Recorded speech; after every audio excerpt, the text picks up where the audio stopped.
जय हिंद दोस्तों। आइए दोस्तों शुरू करते हैं जीके जीएस की महत्वपूर्ण क्लास। जैसे कि दोस्तों एसएससी जीडी के एग्जाम में स्टैटिक जीके के काफ़ी क्वेश्चन पूछे जा रहे हैं। तो दोस्तों सभी सब्जेक्ट हमने लिए हैं।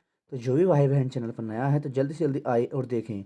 चलिए देर ना करते शुरू, समय कम कम कम गवाए हुए हम शुरू करते हैं क्लास। चलिए दोस्तों, सभी टॉपिक से हमने मोस्ट इम्पोर्टेंट क्वेश्चन लिए हैं। तो देख सकते हैं प्रमुख विटामिन स्रोत और उनकी कमी से होने वाले रोग। क्योंकि दोस्तों एक से दो क्वेश्चन बायोलॉजी से पूछे जा रहे हैं, विज्ञान से पूछे जा रहे हैं। तो विटामिन ए का रासायनिक नाम क्या है दोस्तों? यह है रेटिनोल। विटामिन ए का रासायनिक नाम है रेटिनोल। विटामिन ए की कमी से होने वाला रोग कौन सा है दोस्तों? तो यह है रतौंधी। रतौंधी।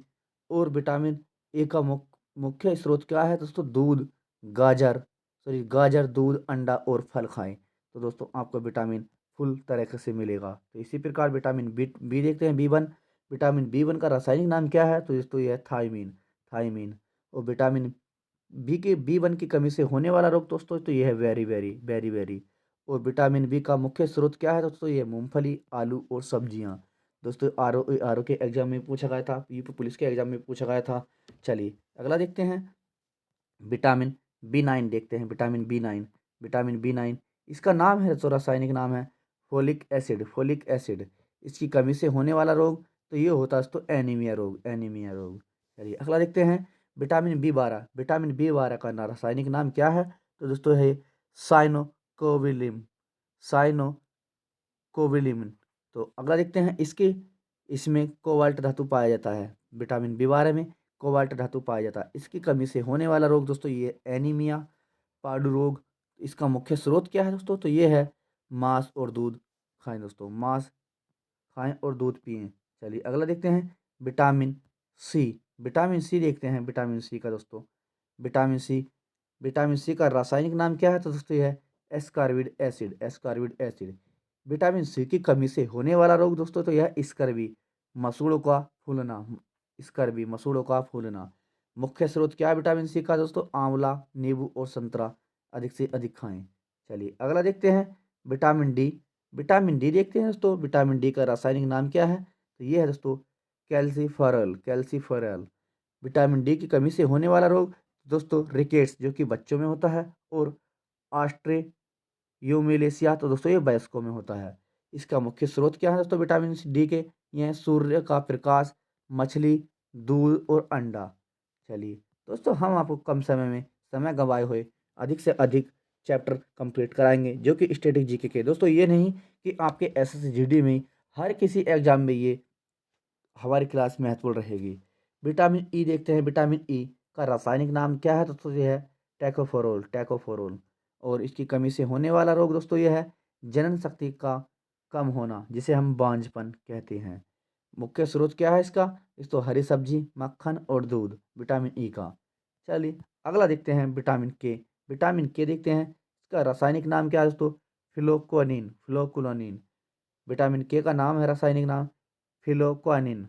और इसकी कमी से होने वाला रोग तो दोस्तों रक्त का थक्का बनना। रक्त का थक्का बनना। इसका मुख्य स्रोत क्या है दोस्तों? टमाटर, हरी सब्जियां और दूध। चलिए अगला देखते हैं, जल में घुलन विटामिन कौन से हैं? जल में घुलनशील विटामिन कौन से हैं? तो दोस्तों ये हैं विटामिन बी और विटामिन सी। चलिए अगला देखते हैं दोस्तों, कुछ महत्वपूर्ण राज्य देखते हैं। क्षेत्रफल की दृष्टि से चार सबसे बड़े राज्य है दोस्तों। अधिकतर बार बार क्वेश्चन रिपीट किए जाते हैं हर एक एग्जाम में। जिस किसी भी सिटी का या जिस किसी भी राज्य का एग्जाम है, तो बार बार रिपीट किए जाते हैं दोस्तों ये क्वेश्चन।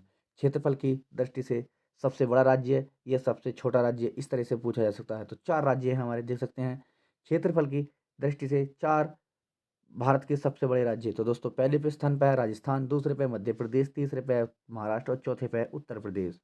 और दोस्तों जनसंख्या में आप सभी को पता है उत्तर प्रदेश फर्स्ट नंबर पर है। चलिए जनसंख्या की दृष्टि में, जनसंख्या की दृष्टि से भारत के चार सबसे बड़े राज्य हैं। तो देख सकते हैं दोस्तों, उत्तर प्रदेश फर्स्ट नंबर पर, दूसरे पे महाराष्ट्र, तीसरे बिहार और चौथे पे आपका पश्चिम बंगाल है। इसी प्रकार से दोस्तों देख सकते हैं आप, क्षेत्रफल की दृष्टि से भारत में सबसे छोटा राज्य तो दोस्तों ये है गोवा। बार बार रिपीट किया जाने वाला क्वेश्चन है दोस्तों। और क्षेत्रफल की दृष्टि से सबसे बड़ा राज्य तो दोस्तों ये उत्तर प्रदेश। उत्तर प्रदेश। जनसंख्या की दृष्टि से सबसे छोटा राज्य है तो दोस्तों सिक्किम। सिक्किम। और भारत का सबसे अधिक लिंगानुपात वाला राज्य है तो दोस्तों ये है केरल। भारत का सबसे अधिक लिंगानुपात वाला राज्य है दोस्तों ये केरल। अगला है भारत का न्यूनतम लिंगानुपात वाला राज्य है दोस्तों हरियाणा। अगला है भारत का सबसे साक्षर जिला सबसे साक्षर राज्य है तो दोस्तों ये केरल। अगला है भारत का सबसे कम साक्षर राज्य है तो दोस्तों ये बिहार। अगला है पूरे भारत में सर्वाधिक जनसंख्या घनत्व वाला तो यह है नई दिल्ली। नई दिल्ली। पूरे भारत में न्यूनतम जनसंख्या घनत्व ये है दोस्तों अंडमान निकोबार की। अंडमान निकोबार की। अगला देखते हैं भारत में सर्वाधिक जनसंख्या घनत्व वाला राज्य है तो दोस्तों ये सभी को पता है बिहार। अगला है भारत में सबसे कम जनसंख्या घनत्व वाला राज्य है तो दोस्तों ये अरुणाचल प्रदेश। अरुणाचल प्रदेश। तो चलिए दोस्तों देश की राजधानी और देश देखते हैं, कुछ राजधानी और देश देखते हैं, क्योंकि दोस्तों यूपी पुलिस के एग्जाम में भी रिपीट की थी दोस्तों, हर एक किसी एग्जाम में रिपीट की जाती है एक से एक राजधानी। यूक्रेन की राजधानी क्या है दोस्तों? कीव। कीव। ईरान की राजधानी तेहरान। तेहरान। और मालदीव की राजधानी माले। माले। और तुर्की की राजधानी अंकारा। अंकारा। कम समय में हम दोस्तों आपको अधिक से अधिक क्वेश्चन कराएंगे। पेरू की राजधानी लीमा। पेरू की राजधानी लीमा। ब्राजील की राजधानी ब्राजीलिया। ब्राजीलिया। ब्राजील की राजधानी ब्राजीलिया। अर्जेंटीना की राजधानी ब्यूनर आयरेस। ब्यूनर आयरेस। और कनाडा की राजधानी ओटावा। कनाडा की राजधानी ओटावा। ऑस्ट्रेलिया की राजधानी वियना। वियना। ऑस्ट्रिया की राजधानी, ऑस्ट्रेलिया नहीं दोस्तों, ऑस्ट्रिया है, ऑस्ट्रिया, सॉरी, ऑस्ट्रिया की राजधानी वियना। अगला देखते हैं ब्रुनेई की राजधानी यह है बंदरसरी। बंदरसरी। ऑस्ट्रेलिया की राजधानी यह है कैनबरा। वो दोस्तों ऑस्ट्रिया था, ऑस्ट्रिया, ये ऑस्ट्रेलिया है, तो ऑस्ट्रेलिया की राजधानी कैनबरा। न्यूजीलैंड की राजधानी है दोस्तों बैंगलिंटन। बैंगलिंटन। इंडोनेशिया की राजधानी यह है नुस्तारा। नुस्तारा। अगला है कजाकिस्तान की राजधानी दोस्तों अस्ताना। अस्ताना। अगला है किर्गिस्तान की राजधानी दोस्तों यह है बिश्केक। बिश्केक। उज्बेकिस्तान की राजधानी ताशकंद। ताशकंद। और दोस्तों तजाकिस्तान की राजधानी यह है दुसाबे। दुसाबे। अजरबैजान की राजधानी यह है बाकू। बाकू। चलिए अगला देखते हैं थाईलैंड। थाईलैंड देखते हैं दोस्तों, थाईलैंड के बारे में देखते हैं। थाईलैंड की राजधानी दोस्तों है बैंकॉक। बैंकॉक। बैंकॉक। थाईलैंड के प्रधानमंत्री ये है दोस्तों स्थैर्य थीवसेन। अगले है थाईलैंड की मुद्रा दोस्तों थाई बहत। थाई बहत। और किंगडम ऑफ थाईलैंड दोस्तों यह है सियोम। सियाम। सियाम। सफेद हाथियों का देश थाईलैंड को कहा जाता है। बार बार रिपीट किया जाने वाला क्वेश्चन दोस्तों, मोस्ट इंपोर्टेंट क्वेश्चन है। थाईलैंड सफेद हाथियों का देश कहलाता है। म्यांमार के बारे में देखते हैं दोस्तों, म्यांमार की सीमा बनने वाले राज्य है। म्यांमार की सीमा के बनने वाले राज्य दोस्तों अरुणाचल प्रदेश, नागालैंड, मणिपुर और मिजोरम। म्यांमार की राजधानी दोस्तों यार न्यापीते। न्यापीते। गोल्डन पैगोडा कंट्री दोस्तों इसे म्यांमार को कहा जाता है। म्यांमार को। माउंट पोपो ज्वालामुखी कहाँ स्थित है? म्यांमार में। म्यांमार में। म्यांमार। माउंट पोपो ज्वालामुखी म्यांमार में स्थित है। अगला है आरा आर क्यों अर्क्योनमा पर्वत श्रृंखला है दोस्तों म्यांमार में। म्यांमार। इरावती नदी म्यांमार में। म्यांमार का पुराना नाम दोस्तों ये बर्मा है। बर्मा। अगला है चलिए गोल्डन ट्रायल म्यांमार को कहा जाता है। गोल्डन ट्रायल म्यांमार, लाओस और थाईलैंड को। ऑपरेशन करुणा चक्रवात। ऑपरेशन करुणा चक्रवात प्रभावित ऑपरेशन करुणा चक्रवात प्रभावित म्यांमार की सहायता। चलिए बांग्लादेश के बारे में देखते हैं दोस्तों। बांग्लादेश। बांग्लादेश के प्रधानमंत्री हैं शेख हसीना जुल्फवाली। प्रधानमंत्री शेख हसीना, जो बांग्लादेश के प्रधानमंत्री हैं शेख हसीना। और बांग्लादेश सुप्रीति अभ्यास भारत और बांग्लादेश के बीच। संप्रीति अभ्यास बांग्लादेश और भारत के बीच। बो बोगो सागर युद्ध अभ्यास भारत और बांग्लादेश के बीच। मैत्री डीजल पाइपलाइन भारत और बांग्लादेश। कुशियारा नदी जल समझौता भारत और बांग्लादेश। चटगांव बंदरगाह बंदरगाह। चटगांव बंदरगाह बंदरगाह है दोस्तों। चलिए मालदीव के बारे में देखते हैं दोस्तों। मालदीव की राजधानी माले है। मालदीव की राजधानी माले। प्रधानमंत्री दोस्तों मालदीव कौन है? तो दोस्तों मोहम्मद म्यूजियम। मोहम्मद म्यूजियम। अगले हैं एक्यूबेरिन अभ्यास भारत और मालदीव के बीच। एकता अभ्यास। एकता अभ्यास भारत और मालदीव के बीच। एकता बंदरगाह भारत और मालदीव के बीच। कालादान प्रोजेक्ट भारत और म्यांमार के बीच। मिचोंग चक्रवात बंगाल की खाड़ी नामकरण म्यांमार। मालदीव की संसद यह है पीपुल्स मजलिस। पीपुल्स मजलिस। चलिए अगला देखते हैं, स्कैंडिनेवियन कंट्री, नॉर्डिक देश, तो ये है दोस्तों आइसलैंड।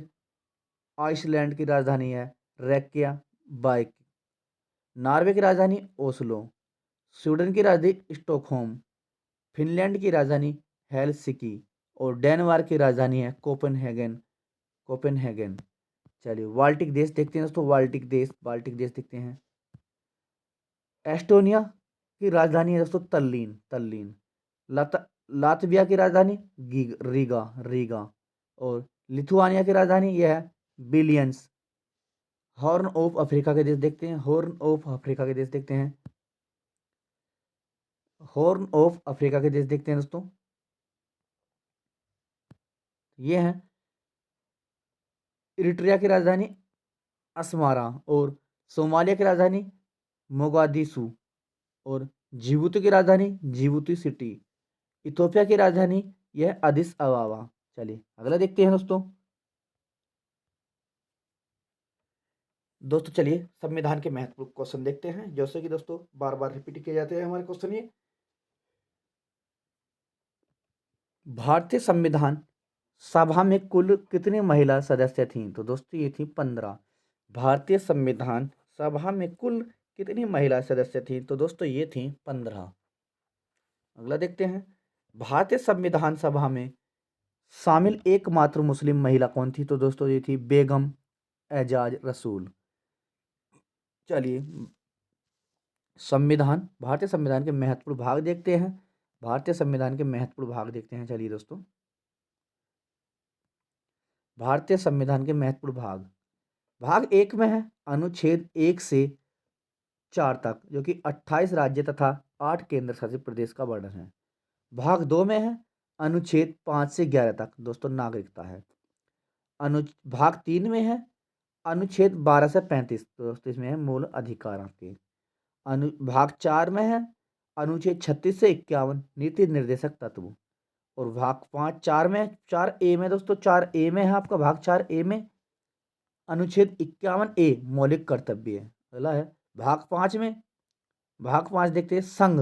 संघ देखते हैं संघ के बारे में, अनुच्छेद 52 से 151। और भाग 6 में है राज्य। भाग 6 में है आपका राज्य, अनुच्छेद 152 से 237 तक। अगले देखते हैं भाग 7 में, देखते हैं भाग 7 में आपके इसमें भाग 7 इसे समाप्त कर दिया गया है दोस्तों, भाग 7 को समाप्त कर दिया गया है, तो हम इसे काट ही देते हैं, भाग 7 को समाप्त कर चुके हैं। और भाग 8 में आपकी पंचायत है, पंचायत। और भाग 14 में अनुच्छेद 308 से 323 तक लोक सेवा आयोग, लोक सेवा आयोग, संघ लोक सेवा आयोग। और भाग 15 में अनुच्छेद 324 से 329 यानी कि निर्वाचन, निर्वाचन। और भाग 17 में है आपकी राजभाषा। भाग 18 में आपका आपातकाल, आपातकाल। और भाग 20 में संविधान संशोधन अनुच्छेद 368, अनुच्छेद 368।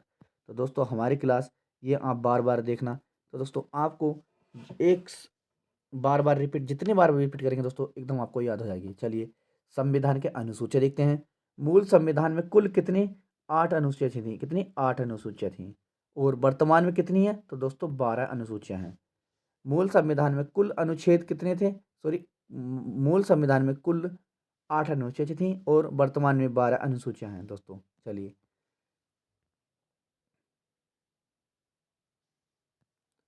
पहली अनुसूची में दोस्तों 8 राज्य तथा 8 केंद्र शासित प्रदेश का वर्णन है।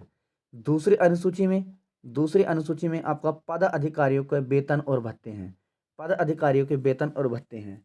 तीसरी अनुसूची में दोस्तों आपकी शपथ है, शपथ, शपथ। और चौथी अनुसूची में आपका राज्यसभा की सीटों का आवंटन, राज्यसभा की सीटों का आवंटन। आपका पांचवी अनुसूची में अनुसूचित क्षेत्र का प्रकाशन, अनुसूचित क्षेत्र का प्रकाशन। चलिए छठी अनुसूची में देखते हैं। छठी अनुसूची में है असम, मेघालय, त्रिपुरा, मिजोरम में अनुसूचित क्षेत्रों का शासन एवं प्रबंधन। और सातवीं अनुसूची में है तीन अनुसूचियां। आठवीं अनुसूची में है राजभाषा, राजभाषा। और नौवीं अनुसूची में है भूमि सुधार, फर्स्ट संविधान संशोधन। और 10वीं अनुसूची में दल बदल निषेध, 52वां संविधान संशोधन। 11वीं अनुसूची में पंचायती राज व्यवस्था 73वां संविधान संशोधन 1992। और 12वीं अनुसूची नगर निकाय 74वां संविधान संशोधन। और 11वीं अनुसूची में कुल कितने विषय हैं दोस्तों? ये आपके 29 विषय हैं। और 12वीं अनुसूची में आपके 18 विषय शामिल हैं। 11वीं अनुसूची में कुल कितने विषय शामिल हैं दोस्तों? आपके 29। और 18वीं अनुसूची में आपके 18 विषय शामिल हैं। चलिए अगला देखते हैं, राजभाषा देखते हैं राजभाषा के बारे में। भाग 17 में राजभाषा, अनुच्छेद 343 से 351 तक। और अनुसूची 8। अनुच्छेद 343 में दोस्तों संघ की राजभाषा, अनुच्छेद 343 में संघ की राजभाषा। और अनुच्छेद 344 में राज्यसभा के लिए आयोग का गठन, राज्यसभा के लिए आयोग का गठन। अनुच्छेद 350 ए में है, 350 ए में आपका प्राथमिक शिक्षा मातृभाषा में होगी, प्राथमिक शिक्षा मातृभाषा में होगी। और अनुच्छेद 351 में हिंदी का विकास, अनुच्छेद 351 में हिंदी का विकास। और मूल संविधान में अनुच्छेद 8 में कुल 14 भाषाएं थी, अनुच्छेद 8 में कुल 14 भाषाएं थी। चलिए देखते हैं किस प्रकार कितनी भाषाएं। अनुच्छेद 21, सॉरी अनुच्छेद 21 नहीं दोस्तों, 21वां संविधान संशोधन 1967, 21वां संविधान संशोधन 1967 संविधान की 8वीं अनुसूची में सिंधी भाषा को शामिल किया गया। कब किया गया था सिंधी भाषा को? तो किया गया था 21वां संविधान संशोधन 1967। अनुसूची कौन सी थी दोस्तों? आपकी 8वीं अनुसूची। कौन सी भाषा शामिल की थी? सिंधी भाषा। इसी प्रकार दूसरे देखते हैं, 71वां संविधान संशोधन 1992 में कौन सी अनुसूची थी दोस्तों? ये भी 8वीं अनुसूची में शामिल की गई थी। तो कौन कौन सी भाषा की गई थी? तो ये की गई थी दोस्तों आपकी कोंकणी, मणिपुरी और नेपाली। इसमें 3 भाषा जोड़ी गई थी। कौन कौन? 71वां संविधान संशोधन 1992। इसकी ट्रिक है दोस्तों आपकी नमक, नमक से न से देख सकते हैं इसकी ट्रिक है दोस्तों नमक, न से नेपाली, मैं से मणिपुरी और कैसे कोंकणी। चलिए अगला देखते हैं, 92वां संविधान संशोधन 2003। 92वां संविधान संशोधन 2003 देखते हैं। 92वां संविधान संशोधन 2003 देखते हैं। तो दोस्तों इसमें बोडो, डोगरी, संथाली और मैथिली 8वीं अनुसूची में शामिल है। इसमें दोस्तों आपकी कितनी भाषा जोड़ी गई थी? 4 भाषा जोड़ी गई थी। चलिए, भारत में राष्ट्रीय आय का प्राकलन किसके द्वारा तैयार किया जाता है? तो दोस्तों राष्ट्रीय सांख्यिकी की। और राष्ट्रीय आय की पहली बार गणना किसने की थी? तो ये की थी दादा भाई नौरोजी ने, 20 रुपये प्रति व्यक्ति। चलिए, सांख्यिकी और कार्यक्रम क्रियान्वयन मंत्रालय MOSPI के अंतर्गत कार्यरत करता है। तो यह है दोस्तों नीति आयोग, नीति आयोग। नीति आयोग के बारे में देखते हैं दोस्तों। नीति आयोग की स्थापना 1 जनवरी 2015 आयोग के स्थान पर की गई थी। अध्यक्ष होते हैं दोस्तों इसके प्रधानमंत्री, उपाध्यक्ष थे इसके सुमन बेरी, सुमन के बेरी। नीति आयोग के CEO ये हैं BBR सुब्रमण्यम, जो कि दोस्तों जिस समय बने थे। तो वर्तमान में कौन है दोस्तों? कमेंट में बताएंगे। इसे भारत में थिंक टैंक कहा जाता है। किसे दोस्तों? नीति आयोग को आपसे पूछा जाता है नीति आयोग का नाम दूसरा क्या है? तो इसका नाम है थिंक टैंक कहा जाता है। यह सरकारी संघवाद के सिद्धांत पर कार्य करता है। नीति आयोग यह सहकारी संघवाद के सिद्धांत पर कार्य करता है दोस्तों।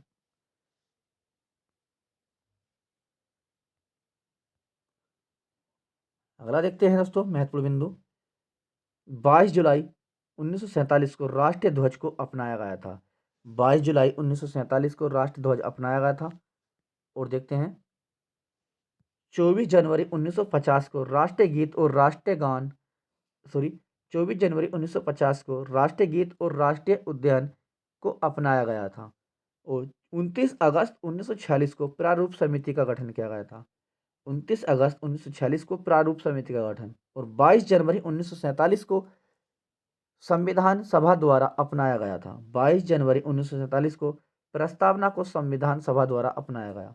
और 5 मार्च 1931 को होता दोस्तों गांधी इरविन समझौता होता है। 5 मार्च 1931 को गांधी इरविन समझौता। 24 सितंबर 1932 को पूना पैक्ट बाबा साहेब और 20 महात्मा गांधी के बीच होता है। 24 सितंबर 1932 को पूना पैक्ट बाबा साहेब और महात्मा गांधी के बीच होता है। 1 जनवरी 1949 को आरबीआई का राष्ट्रीयकरण। 1 जनवरी 1949 को आरबीआई का राष्ट्रीयकरण। 1 अप्रैल 1935 को आरबीआई की स्थापना यंग हिल्टन कमेटी द्वारा। 1 अप्रैल 1935 को आरबीआई की स्थापना यंग हिल्टन कमेटी द्वारा। 1 जुलाई 1955 को एसबीआई की स्थापना। 1 जुलाई 1955 को एसबीआई की स्थापना। आरबीआई के पहले गवर्नर तो दिए थे दोस्तों ओसबोर्न स्मिथ। Osborne Smith. चलिए आगे देखते हैं। आरबीआई के पहले भारतीय गवर्नर जनरल तो ये थे दोस्तों सी डी देशमुख ये थे तो भारतीय। और दोस्तों आरबीआई के पहले गवर्नर थे ये थे दोस्तों ओसबोर्न स्मिथ। आरबीआई के वर्तमान गवर्नर ये थे दोस्तों शक्तिकांत दास। वर्तमान गवर्नर दोस्तों शक्तिकांत दास। चलिए भारत की प्रमुख पर्वत व चोटी देखते हैं। भारत की प्रमुख पर्वत व चोटी देखते हैं जो कि दोस्तों बार बार एग्जाम में रिपीट की जाती हैं, देख सकते हैं। चलिए दोस्तों, माउंट किलिमंजारो तो दोस्तों ये अफ्रीका महाद्वीप में। माउंट किलिमंजारो अफ्रीका महाद्वीप में। माउंट विक्सन मैसिसिप अटलांटिक महाद्वीप में। माउंट एवरेस्ट ये है दोस्तों माउंट एवरेस्ट सागरमाथा नेपाल में। माउंट किसिको ये दोस्तों ग्रेट डिवाइडिक रेंज ऑस्ट्रेलिया में। माउंट माउंट एलब्रुस को माउंट एलब्रस कोकस पर्वत यूरोप की सबसे ऊंची चोटी। माउंट किकले एंडेलो यह पर्वत रॉकी पर्वत श्रृंखला की उत्तर अमेरिका में। माउंट एकांगुआ यह है तो एंडीज पर्वत श्रृंखला जो कि दक्षिण अफ्रीका में। माउंट कंचनजंगा तो दोस्तों ये है सिक्किम में। केटू गाडविन आस्टीन तो दोस्तों ये पड़ती है काराकोरम पर्वत श्रेणी। कहाँ पड़ती है? लद्दाख में। विश्व की सबसे लंबी पर्वत श्रृंखला दोस्तों यह एंडीज जो पड़ती है दक्षिण अमेरिका में। दक्षिण दक्षिण आल्पस पर्वत श्रृंखला दोस्तों न्यूजीलैंड में। दक्षिण आल्पस पर्वत श्रृंखला न्यूजीलैंड में। चलिए देखते हैं। सतपुड़ा की सबसे ऊंची चोटी दोस्तों यह धूपगढ़। सतपुड़ा की सबसे ऊंची चोटी धूपगढ़। नीलगिरी की सबसे ऊंची चोटी यह है दोस्तों दोद्दा बेटा। अरावली की सबसे ऊंची चोटी दोस्तों यह है गुरु शिखर। पूर्वी घाट की सबसे ऊंची चोटी दोस्तों यह है महेंद्रगिरी। पश्चिमी घाट की सबसे ऊंची चोटी दोस्तों ये अनाईमुडी। चलिए आगे देखते हैं। हिमालय की सबसे ऊंची चोटी दोस्तों ये माउंट एवरेस्ट जो पड़ती है नेपाल में। भारत की सबसे ऊंची चोटी माउंट केटू गाडविन आस्टीन। चलिए प्रमुख घास व उनके मैदान देखते हैं। प्रेरीज घास के मैदान दोस्तों उत्तर अमेरिका में। पंपास घास के मैदान अर्जेंटीना में। लानोस घास के मैदान वेनेजुएला में। बेल्डस घास के मैदान दक्षिण अफ्रीका में।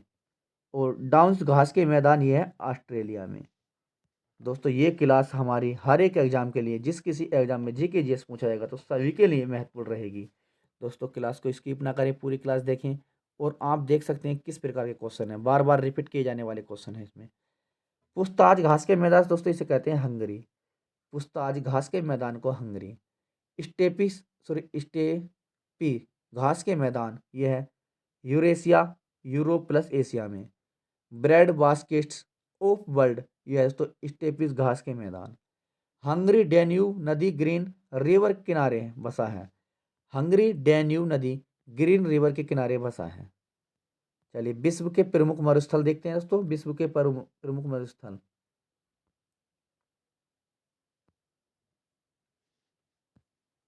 सहारा मरुस्थल पश्चिम अफ्रीका विश्व का सबसे बड़ा मरुस्थल है। थार मरुस्थल भारत और पाकिस्तान के बीच। गिब्सन मरुस्थल ऑस्ट्रेलिया।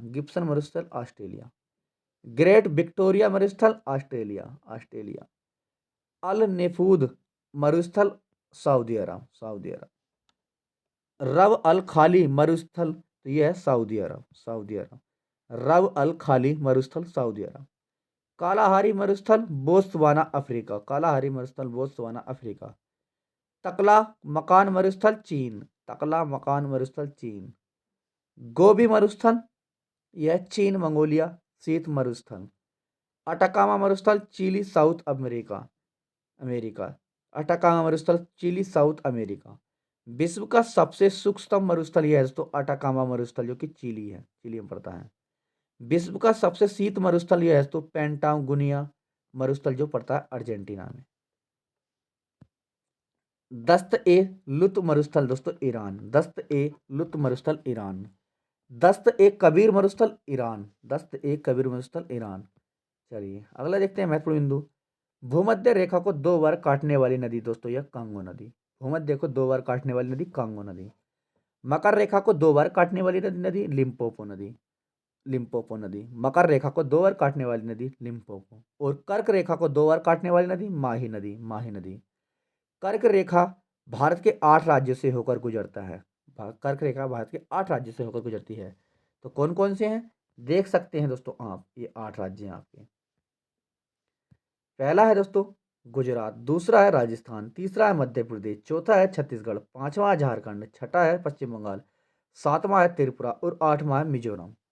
कर्क रेखा से भारत के 8 राज्य की सीमा गुजरती है। तो पहला है गुजरात, दूसरा है राजस्थान, तीसरा है मध्य प्रदेश, चौथा है छत्तीसगढ़, पांचवा है झारखंड, छठा है पश्चिम बंगाल, सातवां है त्रिपुरा और आठवां आपका मिजोरम। नील नदी का वरदान मिस्र नदी को कहा जाता है, नील नदी का वरदान मिस्र नदी को कहा जाता है। चलिए नदी के बारे में देखते हैं। नर्मदा नदी का उद्गम अमरकंटक की पहाड़ी से होता है, नर्मदा का नदी का उद्गम अमरकंटक की पहाड़ी से। सोन नदी का उद्गम अमरकंटक से। एशिया की सबसे लंबी नदी, एशिया की सबसे लंबी नदी यह है यांगटीसी नदी, जिसे हम चीन में कहते हैं। चीन का शोक हुआंग नदी को कहा जाता है। विश्व की सबसे लंबी नदी नील नदी है। विश्व की सबसे बड़ी नदी अमेजन है। विश्व की सबसे लंबी सहायक नदी यह है दोस्तों मेंडिरिया नदी अमेजन। अगला है सर्वाधिक देशों से होकर गुजरने वाली नदी दोस्तों ये डैन्यूब नदी।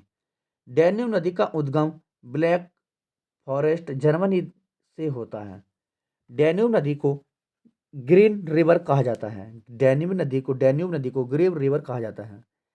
तो चलिए दोस्तों उत्तर सॉरी सॉरी उत्तर प्रदेश के बारे में देखते हैं कुछ महत्वपूर्ण बिंदु। उत्तर प्रदेश के मुख्यमंत्री योगी आदित्यनाथ जी। प्रथम प्रदेश के राज्यपाल कौन है उत्तर प्रदेश के वर्तमान में, तो यह है दोस्तों आनंदीबेन पटेल। इलाहाबाद हाई कोर्ट के मुख्य न्यायाधीश जस्टिस अरुण संभाली वरी भसाली, जस्टिस अरुणा भसाली। लोकसभा की सीटें उत्तर प्रदेश में कितनी है दोस्तों, सभी को पता है ये 80 है। अपना प्यारा उत्तर प्रदेश है तो 80। उत्तर प्रदेश की राज्यसभा की सीट है दोस्तों 31। उत्तर प्रदेश में विधानसभा की सीट है 403। उत्तर प्रदेश में विधानसभा परिषद, उत्तर प्रदेश में विधान परिषद की सीट है दोस्तों आपकी 100। विधानसभा की सीटें हैं दोस्तों 403 और उत्तर प्रदेश में विधान परिषद की सीटें हैं 100। उत्तर प्रदेश का पुराना नाम दोस्तों यह संयुक्त प्रांत। उत्तर प्रदेश का राजकीय वृक्ष दोस्तों अशोक। दोस्तों ये पुलिस के एग्जाम मेरे पे क्वेश्चन पूछा गया था। उत्तर प्रदेश का राजकीय पशु दोस्तों बारहसिंगा। उत्तर प्रदेश का राजकीय पक्षी सारस या क्रोज।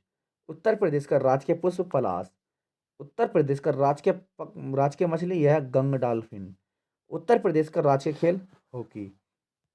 अगला देखते हैं उत्तर प्रदेश का सबसे साक्षर जिला दोस्तों गौतम बुद्ध नगर। अगला है उत्तर प्रदेश का न्यूनतम साक्षर जिला यह है दोस्तों श्रावस्ती, श्रावस्ती। देश का पहला अमृत सरोवर दोस्तों ये पटकाई रामपुर में पड़ता है यूपी में। उज्ज्वल योजना की शुरुआत 1 मई 2016 कहाँ से, बलिया से, यूपी में। उज्ज्वल 2.0 योजना की शुरुआत 10 अगस्त 2022 महोबा यूपी से। One family one ostrich portal Uttar Pradesh. One tap one entry Uttar Pradesh. एक जिला एक उत्पाद उत्तर प्रदेश। देश की पहली नाइट सफारी लखनऊ उत्तर प्रदेश। देश की पहली एजुकेशन डाउनशिप परियोजना Noida Uttar Pradesh. Global investors summit 2023 Lucknow. Chandraprabha वन्य जीव अभ्यारण्य चंदौली कहाँ पड़ता है, उत्तर प्रदेश में, जो बना हुआ है पहला। नवाबगंज पक्षी विहार उन्नाव जो पड़ता है यूपी का पहला है। माता टीला बांध परियोजना बेतवा नदी पर, बेतवा नदी पर। चलिए बखीरा वन्य जीव अभ्यारण्य संत कबीर नगर उत्तर प्रदेश का नवीनतम रामसर साइट्स बखीर वन्यजीव अभ्यारण्य, बखीरा वन्यजीव अभ्यारण्य। बेतवा नदी किसकी सहायक नदी है? यमुना नदी की। नेक्स्ट, रिहंद किसकी सहायक नदी है दोस्तों? यह है सोन नदी की, रिहंद सोन नदी की। रामसर सम्मेलन 2 फरवरी 1971, रामसर कहाँ पड़ता? ईरान से शुरू हुआ। उद्देश्य है दोस्तों आर्द्र भूमियों का संरक्षण। प्रभावी है दोस्तों 1975 से। भारत ने इस पर 1982 में हस्ताक्षर किए थे, किस पर? रामसर स्थल पर। विश्व आर्द्र भूमि दिवस दोस्तों ये मनाया जाता है 2 फरवरी को, 2 फरवरी को।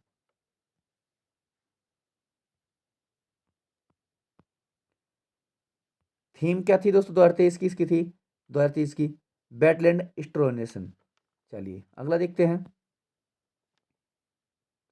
भारत में कुल रामसर साइट्स की संख्या कितनी है? तो दोस्तों ये है 75, 75। सर्वाधिक रामसर साइट्स तमिलनाडु में कितनी? 14। कतरनिया घाट वन्यजीव विहार दोस्तों बहराइच में 1977 में बना। रानीपुर वन्यजीव विहार चित्रकूट 1977। भारत का नवीनतम 53वां वन टाइगर रिजर्व दोस्तों यह है रानीपुर टाइगर रिजर्व, जो पड़ता है उत्तर प्रदेश में, उत्तर प्रदेश में। महावीर स्वामी वन्यजीव अभ्यारण्य दोस्तों ललितपुर। 16वें वन्यजीव विहार दोस्तों यह है बलरामपुर गोंडा बस्ती में। नवाबगंज पक्षी विहार उन्नाव 1984 में। लाख बहोसी पक्षी विहार कन्नौज में, कन्नौज में स्थित है। सांडी पक्षी विहार दोस्तों हरदोई में स्थित है, सांडी पक्षी विहार हरदोई में, और लाख बहोसी कन्नौज में। पार्वती अरंगा पक्षी विहार दोस्तों गोंडा में, पार्वती अरंगा पक्षी विहार गोंडा में। सुरहा सुरहा ताल पक्षी विहार दोस्तों बलिया में, सुरहा ताल पक्षी विहार बलिया में। बखीरा पक्षी विहार संत कबीर नगर, संत कबीर नगर। और सुर सरोवर पक्षी विहार दोस्तों आगरा में, आगरा में। डॉक्टर भीमराव अंबेडकर पक्षी विहार दोस्तों ये गोंडा में, गोंडा में। उत्तर प्रदेश में कुल रामसर साइट की संख्या कितनी है? 10। उत्तर प्रदेश में कुल रामसर साइट की संख्या 10। कौन कौन सी है देख सकते हैं। नवाबगंज पक्षी विहार पहला है, दूसरा है पार्वती अर्गा पक्षी विहार अभ्यारण्य, तीसरा समन पक्षी अभ्यारण्य, चौथा है समसपुर पक्षी अभ्यारण्य, पांचवा है सांडी पक्षी अभ्यारण्य, और छठा है सरसई नवर झील, ऑप्शन सातवें है सुर सरोवर, आठवां ऊपरी गंगा नदी, नवा है बखीरा वन्यजीव अभ्यारण्य, और 10वां है आपका हैदर हैदरपुर आर्द्र भूमि, हैदरपुर आर्द्र भूमि। वन्यजीव संरक्षण अधिनियम 1972 में आया था, वन्यजीव संरक्षण अधिनियम 1972 में। प्रोजेक्ट टाइगर की शुरुआत 1973 में। भारत का पहला tiger reserve Jim Corbett Uttarakhand. 52वां टाइगर रिजर्व यह है रामगढ़ विषधारी टाइगर बूंदी राजस्थान। 53वां tiger reserve Ranipur TR Bundelkhand UP. चलिए उत्तर प्रदेश के टाइगर रिजर्व देखते हैं। यह है दोस्तों, पहला है Dudhwa tiger reserve, Dudhwa tiger reserve. दूसरा है पीलीभीत टाइगर रिजर्व। तीसरा है Amangarh tiger reserve, Amangarh tiger reserve. चौथा है रानीपुर टाइगर रिजर्व। सर्वाधिक टाइगर सबसे सर्वाधिक टाइगर दोस्तों है मध्य प्रदेश में, मध्य प्रदेश में। दूसरा सबसे अधिक टाइगर कर्नाटक में। कैन बेतवा लिंग परियोजना दोस्तों Panna tiger reserve, Panna tiger reserve. Ken Betwa link परियोजना उत्तर प्रदेश और मध्य प्रदेश। अंतर्राष्ट्रीय बाघ दिवस 29 जुलाई को, 29 जुलाई को, 29 जुलाई को। भारत का नवीनतम राष्ट्रीय उद्यान दोस्तों है देही पटकई, जो पड़ता है असम में। भारत का नवीनतम 33वां हाथी रिजर्व यह है दोस्तों तराई हाथी रिजर्व उत्तर प्रदेश में। अगला है स्वतंत्रता के बाद उत्तर प्रदेश के प्रथम विधान परिषद सभापति कौन थे? ये थे दोस्तों श्री चंद्रभाल, श्री चंद्रभाल। उत्तर प्रदेश के वर्तमान विधान परिषद सभापति जी थे श्री कुमार मानवेंद्र।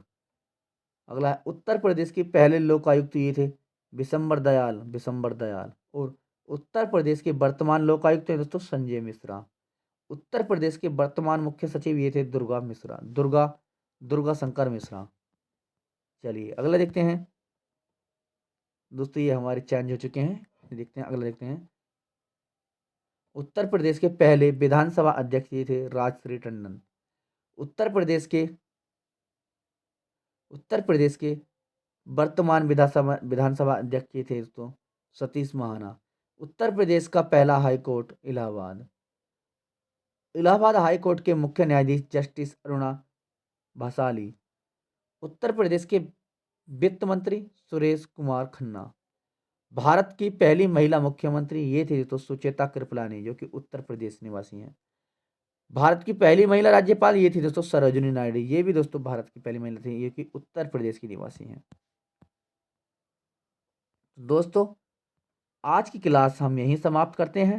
अगर दोस्तों जो भी भाई बहन चैनल पर नया है तो चैनल को सब्सक्राइब करें, लाइक करें, शेयर करें। दोस्तों जैसे कि आने वाली एग्जाम के लिए सभी के लिए दोस्तों ये हमारी क्लास रामबाण साबित होगी। तो जो भी भाई बहन चैनल पर नया है तो चैनल को सब्सक्राइब करें, लाइक करें, शेयर करें। जय हिंद दोस्तों।